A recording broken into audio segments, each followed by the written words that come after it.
नाक असतं बघा, त्याला दिसतंय का तुम्हाला? आहे का? आणि अशी तुम्हाला बघायला मिळत नाहीत आपल्याकडे. मेंढ्या बऱ्याच जणांनी बघितल्या असतील, पण अशा नाकाची मेंढी तुम्ही बघितली का आपल्याकडे? कधी कुठंच नाही भेटत. आणि दुसरं वैशिष्ट्य म्हणजे त्याचं हे जे काजळ असतं ते एक त्याची खूण असते, म्हणजे प्युअर माडग्याळ असण्याची. म्हणजे तुम्ही कसं काजळ बिजळ लावता तसं ते त्याला नॅचरलीच आहे बघा. तर ते त्याचं देखणे पण असतं. परत ही कानाला असं पट्ट असतात, कान लांब असते त्याचे बघा, एकदम कान लांब आहे. प्लस ह्याची शेपटी पण आहे ना, ती एकदम लांब असते. बाकीच्या आपल्या जर मेंढ्या बघितल्या तुम्ही रेग्युलर, त्यांचे शेपूट थोडा छोटा असतो आणि ह्याची लांबी पण खूप जास्त असते. आता आता मला वाटतं दरवर्षी इकडे येते सर, तुम्हाला त्यात आता ह्याची किंमत 1,00,000 रुपये पासून पुढं होईल. म्हणजे 1,00,000 रुपयाला जरी मागितलं तरी आपण आता हे देत नाही. प्रत्येक महिन्याला 7 किलो वाढतंय. अरे नोंद करून घ्या, नोंद सगळ्यांनी त्याची वैशिष्ट्य लक्षात घ्या. तुम्हाला अहवाल माडग्या नाव का पडलं? माडग्या नावाची जात आहे ही मेंढीतली. मेंढीच्या अनेक जाती असतात. विजापुरी असते, दक्कनी असते, परत ना आपली राजस्थानच्या पण मेंढ्या असतात. त्याचप्रमाणे डॉर्पर असते, केंगुरे असते. त्याचप्रमाणे ही एक माडग्या नावाची जात आहे. माडग्याळ नाव का पडलं? कारण की माडग्याळ नावाचं एक गाव आहे आपल्या महाराष्ट्रातच.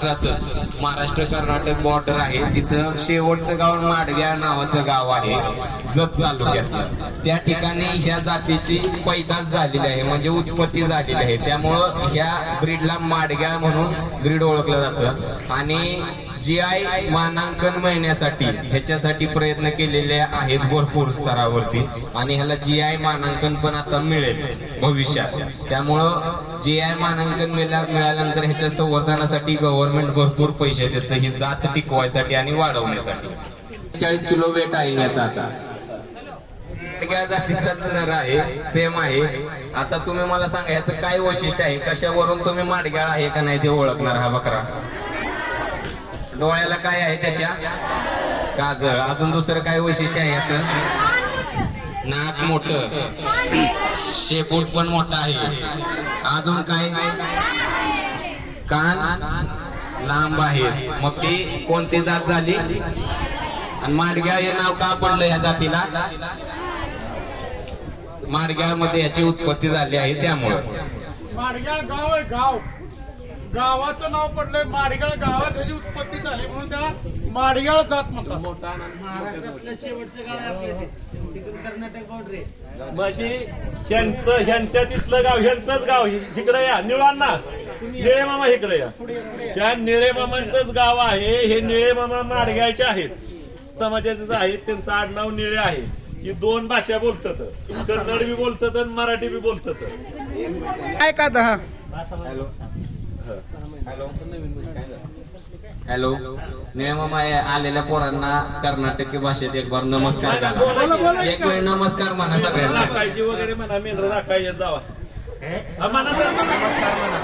नमस्कार रे. बोला की कन्नड मध्ये, कन्नड मध्ये बोला की मेंढर. मेंढीला सांगा. कुरी कुरी.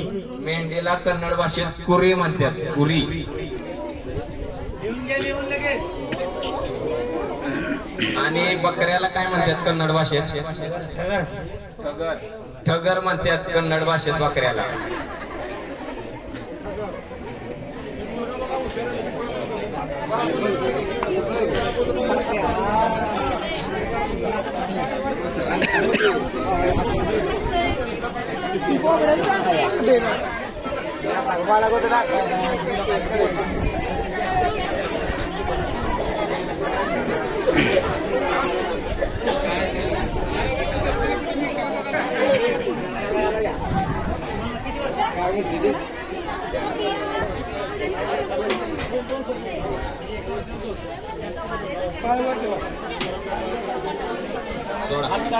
तुमच्या हातामुळे वगैरे त्याचं काही नसतं.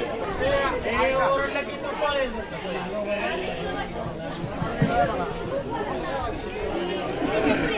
आता हे सांगा.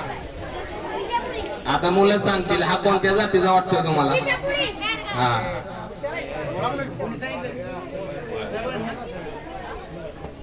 विजापुरी कशावर ओळखतात? सेम विजापुरी आणि माडग्या एकच नाव आहे, फक्त ते विजापूरच्या जवळ आहे त्यामुळे विजापुरी म्हणलं जातं त्याला. पण हा वेगळा वाटतोय.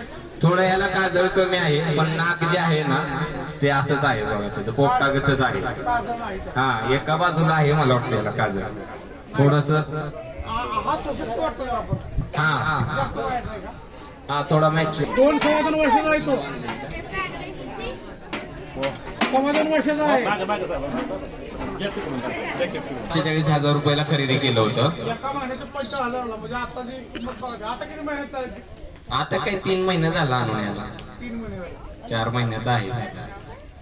कशामुळे एवढी? ह्याचं वजनच तेवढं वाढतं. आता तो बघा की 182 किलोचा होता, तो अजून त्याला खुराक जर दिला तर तो 100 kg पर्यंत जाऊ शकतो. म्हणजे त्याच्यापासून होणारी जी पिल्लं आहेत तेवढी सशक्त होतात आणि ती बाजारात तशी विकली जातात.